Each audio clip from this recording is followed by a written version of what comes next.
کہ نفس انسان کے بدترین دشمنوں میں سے ایک دشمن ہے اگر اس پر محنت نہ کی جائے، اور اس کی تباہ کاریوں کی یہ صورتحال ہے کہ یہ شیطان سے بھی بڑا دشمن ہے۔ وجہ یہ ہے کہ شیطان انسان کے بیرونی ماحول میں ہے اور وہ ہر وقت آپ کے ساتھ نہیں ہوتا۔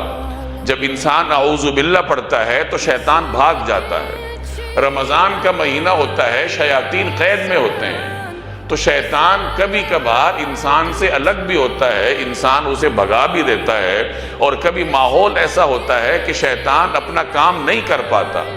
لیکن نفس وہ بدترین دشمن ہے جو اعوذ باللہ پڑھنے سے بھی نہیں بھاگتا، کیونکہ آپ کے اندر ہے۔ وہ آپ کوئی بھی وظیفہ کرتے ہیں تو نفس جان نہیں چھوڑتا، رمضان کے مہینے میں بھی وہ آپ کے ساتھ ہوتا ہے، اور شیطان بھی اپنا کام کرنے میں نفس کا محتاج ہوتا ہے۔ شیطان براہ راست آپ پہ وار نہیں کرتا، وہ آپ کے نفس کے ذریعے انسان پر وار کرتا ہے۔ یہی وجہ ہے کہ رمضان میں شیطان تو قید ہوتا ہے، لیکن انسان پھر بھی گناہ کرتا ہے کیونکہ اس کا نفس تو اس کے درمیان ہے۔